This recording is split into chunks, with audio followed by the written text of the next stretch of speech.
as Namaskar. Namaskar is a Sanskrit word in India. It means God in me honors the God in you. Once again, to whomsoever you wish like this, Namaskar, it means God in me honors the God in you. And then we bow down.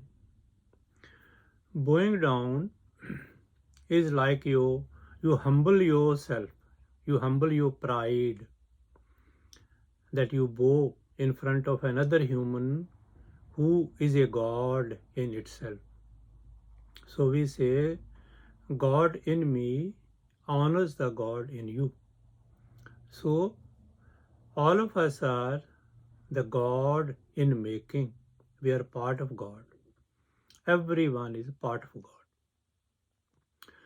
But inside us, an ego has been created, rather placed inside us by God. This ego is a part of the pride. This ego does some good things, but when it goes out of control, it creates all misery, disease, sickness, poverty, fighting, wars, and everything. Anything and everything you think of is the doing of this ego and our pride. And we do not understand, we can't know that it is the ego because inside us there's no awakening. Unless there's an awakening, we cannot know what's wrong with us. Awakening, like you're sleeping, what are happening in the room or happening to you, we do not know unless we wake up. When you wake up, you take control of the situation. But that is the physical awakening, physical waking up of the body. This I am talking about spiritual awakening. Spiritual awakening will come only when you sit in meditation. You try to control your thoughts or think positive. Then you control your breathing a little, and when your thinking stabilizes, the thoughts stabilize a little, then you pray, request the Holy Spirit, the God, or those who believe in Christianity, you request, pray to Jesus. They are always willing to help us at all times, always, and as God says, in all ways, God is with us. So the ego has been placed in us. This is to make a child grow. If ego is not there, we cannot grow. We are like a mud, a mannequin, which will not have any feelings of worth, that I am worth of something, worthiness. If anybody pushes us left like a stone, we go to the left and keep sitting there. Somebody kicks you to the right, you go to the right and will keep sitting there waiting for further orders, further instruction. So ego is one for our growth and development. We take it as a challenge. We can refuse, we can counter, we can fight back if required for our own rights and our own welfare and our own comfort. So ego this way gives you a sense of competition, gives you a sense of being something which should not be played around by other selfish people for their own ends. Selfish people will not let you rest in peace. They'll always exploit you. And that's what they do even now. So to counter that, a little bit of ego is required. But only that much to ward off the exploiters and other people who think bad of us. But after some time, when you achieve something, when you earn something, all the things are thoughts. So thoughts, when they become too high, then the ego takes birth. Like you become a doctor, your studies, you're gaining knowledge, your experience experimenting with the human body. These are all thoughts, information, knowledge. But then when you get the degree, that degree itself becomes part of the ego. Now I say I am a doctor, I am an engineer, I am a millionaire. Now this I am, now this is the ego. And now ego wants to expand it to others, make others feel your presence. Now ego is always hollow from inside. It has no depth. It is an imaginary feeling we have imposed on our own thinking, that I am this, I am that. We can live our lives very happily, very enjoyably, even without projecting our this false image outside. But this happens unless we wake up, that is, sit in meditation and request to God, pray, and then allow God to come in our life. They do not interfere. They do not guide us, though they are there to help us. You want to have more ego, God will help you to have more ego. You want to have more money, God will give you opportunities to earn more money and hence have more ego, higher ego. But all this ego will not lead you to happiness. You are hollow from inside and will remain so till you die, and then you are born in the next human body. And the same game continues. Unless you realize, you wake up, you become aware of your own self, where we are going. So this ego, whatever it claims, it becomes our karma. Karma in Sanskrit is all your deeds you have done in this life as well as in your previous lifetime. In Christianity, people never believed in another birth or a previous life. But now people are turning back because it is real and we have to believe in it. Now the things are changing. So the karma is all your deeds, good or bad, done in your this life as well as the previous lifetime. So what happens is, whenever you claim something like that, your ego claim that I have done this, I have done that, that is counted in your karma. It is deposited in your bank account of karma, which you will go through in this life or the next lifetime, and a number of lifetimes. So anytime you claim something, it becomes a part of you.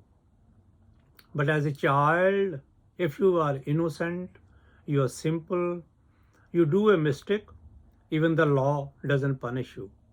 So the God doesn't punish you. God never punishes anyone. It's our own higher self, that is the soul, spirit in us, and the mind which think that I have done a wrong thing, I have committed a sin. There's no sin. But if we say I have committed a sin, then we are at liberty to face the music. And to face the music, you can face it as long as possible. And when you say you are done, in the same moment, like you wake up from a dream, a scary dream, same way you wake up from this life and sins are not there and your life comes to normal. But till then, it may be one lifetime, it may be eons of hundreds of lifetimes. You keep coming and going without making any progress towards evolution. Evolution is we have to grow and become God. We have the potential kept inside us, each one of us, that is in the shape of an energy that is called Kundalini energy. It's at the place of your tailbone bottom, lowest part of the tailbone, is there placed by God at our birth.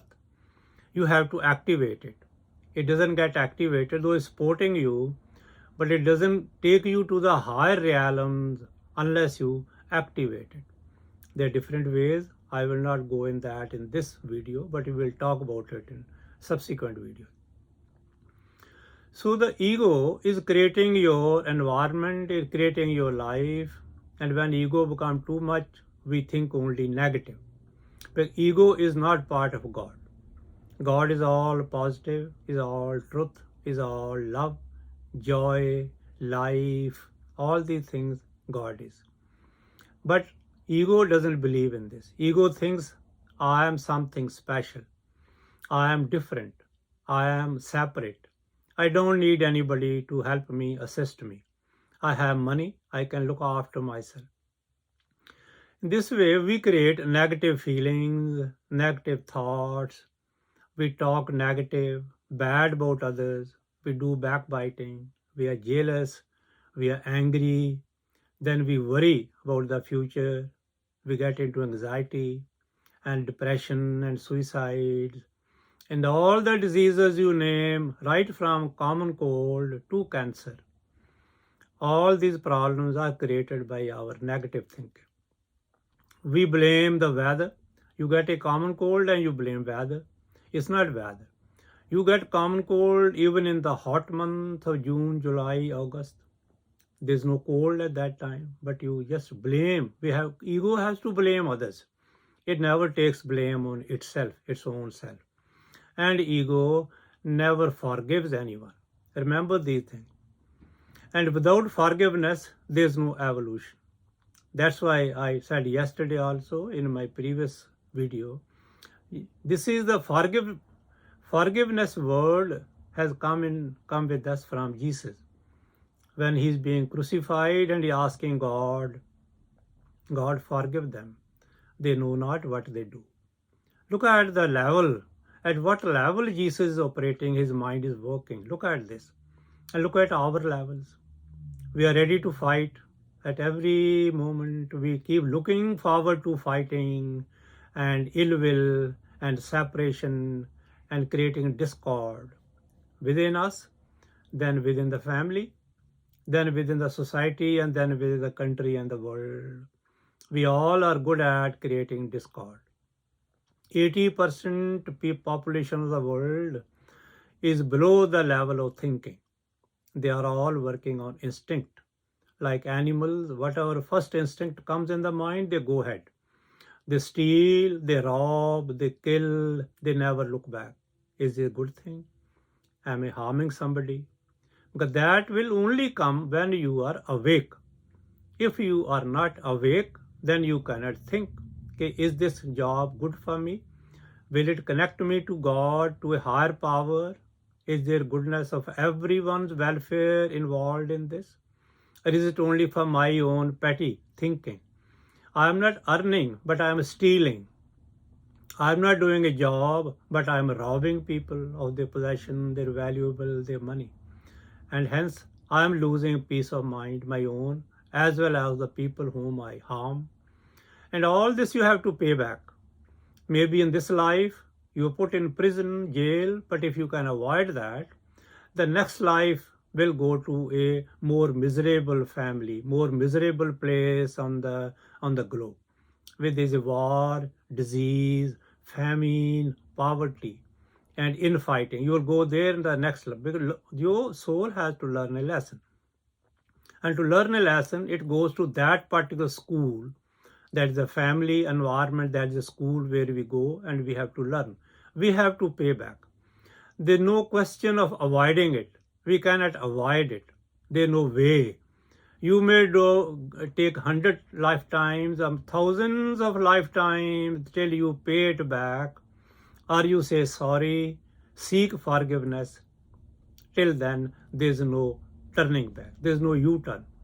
You're continuing on the same road in every life. So what the ego does, it always thinks of separation, negative thoughts, negative thinking. With that negative thinking, you feel jealous towards others' progress, others' benefits.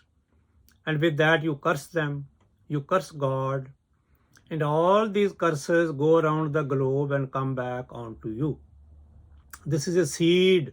Your thought is a seed which you sow in the soil. Seeds of crops and other fruits, we sow them in the soil, in the mud. The thoughts, seeds, we sow them into our mind, into our thinking. And this grows into a negative crop. A negative tree comes up. And the fruits will also be negative. Like you put one grain of, let's say, wheat or a corn in the ground, and you water it, give it a fertilizer or a manure and look after it. And then when it grows, then you get so many corns out of it. There may be 50, maybe 100, maybe more. So let's say 100. From one seed of corn, you have got 100 seeds, 100 corn seeds. 100 times it has multiplied. Whatever you send in the nature, in the universe, it comes back to us multiplied many times. Therefore, a negative thought about anybody, about yourself, about others, it goes around and is being multiplied. Like you speak something in the hills, you hear your echo back, which comes multiplied from many corners, you get echoing. So similarly, your thoughts, negative thoughts, they come back to you multiplied many times, and they come and hover over you, and they get into your thinking. They make an aura, a negative aura around your body. There's a positive aura. If you talk good, there's a positive aura. People who come in your contact, they are affected by that positive aura. But is a negative aura, nobody wants to come near you. People avoid you because that repulses people to come in your contact. You have no love in your life, no friends. Nobody wants to come near you because it's something like a flesh, stinking flesh around us. That is a negative aura. Wherever you go, people avoid you. We can understand this. Everyone understands it, but there is no awakening. Awakening is only through forgiveness. So this negative aura, then it affects your body. From outside, the natural aura gets weakened, and this negative aura enters through that hole or through that gap inside our body, physical body, and it starts affecting the weakest link, that's the organ which we have the weakest in the body, that gets affected first. Right from common cold, like you had a tiff with your partner, with your children, at work, you give your mind, you shout, you curse, you kick around, and that night you cannot sleep. You can make it out. You can understand, realize this. There's no sleep. You take liquor, you take medicine, or you take a pill for sleeping, and you spend the night in the bed turning around, and the next 2 days, 24 hours or 48 hours, the common cold develops. That takes you for next week, 10 days. You are on medication, you do medicines and everything, but then somehow you stabilize mentally, and then the body recovers. The more serious things are every day you are in negative mood, you are fighting, you are in the negative environment, and you keep doing same, creating negativity all the time, talking bad about people, criticizing, condemning, judging others, all the things we keep on doing unknowingly. We keep on doing unconsciously. We are not doing it consciously. We do not know what we talk. So all this gibberish, it turns into negative feelings, and that negativity is surrounds you, and it affects your vital organs, and you develop various diseases. If you do not trace your way back, then along with this probably comes in a constipation. With the constipation, your waste material in the body doesn't get eliminated. As a result, you forget to drink water. Then your waste material doesn't go out. You develop kidney stone, gallbladder stone, then no appetite. You take various appetizers, medicines, and life becomes a topsy-turvy.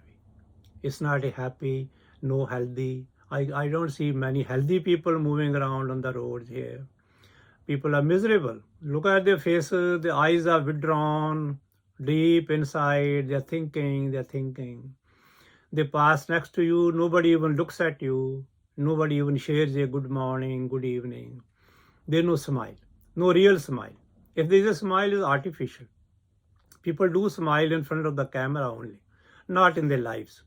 There's no exercise going on, nobody going playing a game. People are busy with the computers and cell phones. All this is negative energy. The electromagnetic waves which are there in the computer or your television or your cell phones all the time, they're affecting you, they're affecting your body, they're affecting your digestion.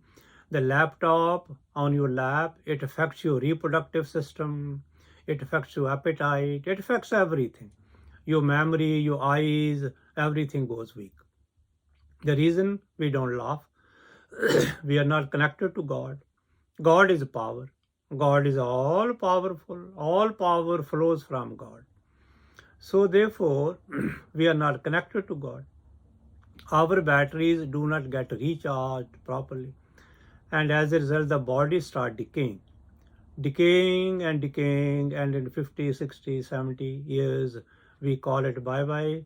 We leave the body, and within half an hour to 2 hours time, we go into the next womb. That womb is already been made ready as per our thinking, as per our karma deed which we have done in this life and the previous, and what we are supposed to do in the next life to do good, to learn better lesson, but hard way. It will be harder way given to you. So that womb is ready, and the soul enters that womb and gets rebirth.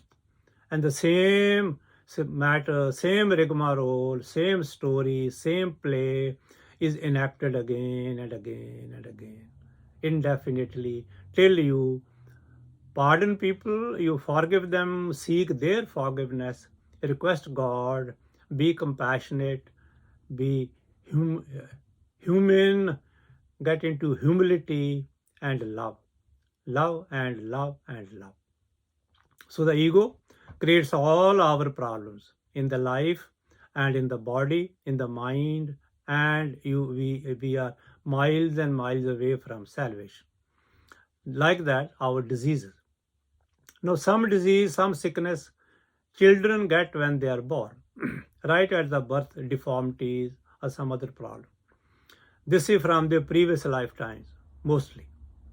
Previous lifetime, they have to learn those lessons. So they place themselves, nobody places them. One mother produces 4 children, one may not be healthy, other 3 may be healthy. It's not the genes, it's your karma. The karma dictates the genes, and then the genes accordingly, they affect your physical health. It's the karma, it's your destiny. They are the first one. Accordingly, the genes, they come into operation. They are activated. So those are some of the lessons you have to learn. And somewhere, in some cases, very rare, the nature of the universe, it imposes certain limitations on you, bodily or mentally, to prepare you for the next assignments. Because the purpose of God or God's wish is that all of us should achieve salvation, enlightenment, and become God. Not God like, but God. So God, like a good parent, also puts you through certain hardships. If you start crying and cribbing and blaming, then that experiment goes awry. It fails. If you come out with a smile, with a happiness, with a confidence, yes, I had done it, and don't show it off. Like I see people playing, they score a goal, and then they, a very different type of dance starts off. Ego playing its part. They shout, they kick around like they have, gone over the Mount Everest and done something impossible, which is not correct. One should be human and the gentleman and gently way express your happiness. You have done something, but not out of the way that you look entirely different, not a human being, but entirely different thing. I don't want to use bad adjectives here, not my purpose. But relax, learn to relax, because all this is predestined and God gives you these opportunities. It's God power, is your soul giving you ideas, but the mind says, mind, that I have done it. Mind is nobody. Remember this. You are not your mind. You are not your body. You are a spirit encased in a body, which you call soul. Till the time the soul is inside the body, we are alive. Moment the soul leaves, we are dead. We are dead. There's no value, no power. You don't move. Anything. Everything comes to a standstill. So remember to keep your mind with the soul. And all these problems which your ego is creating, negativity, eliminated from your life. Don't claim, don't make wrong statement, don't judge anybody. We do not know about ourselves. So judging others is a crime against God and humanity. Don't do that. So be at peace, rest, and understand why we are miserable. Jealousy is the reason you feel jealous, and jealousy kills you. And unless you appreciate others, unless you love others, unless you encourage others, be happy in their achievements, share their happiness, is all got to come genuinely, not artificially. Even when they are not present, you must not speak bad about anyone, because we all are interconnected and those feelings reach the other person. He may not know what you have spoken, but he knows that you are not speaking good about him. So please avoid that, so that all of us can live happily, can be happy over here and enjoy this life. So remember these things, and therefore eliminate your ego by understanding what it is. It is a barrier, an obstacle. Little ego is good, but when it goes out of hand, it becomes a monster. Then it's not good. It's eating up the whole world. People are sick, they are poor, they are miserable. Reason? Not that God doesn't have enough to give it to us. God has it. We are not claiming it. Because whatever you're wanting, God is giving us that. We are wanting negativity, and negativity creates diseases, and God is giving us that. God doesn't create disease. You create negativity, and negativity creates diseases, and your poverty and depressions and suicide. So learn this, be out of it. Thank you. Today's video, I will call it off here. I hope you learned something. You heard me patiently. Please pass it on to your other well-wishers, friends and relatives, and we'll meet again. Thank you. Namaskar.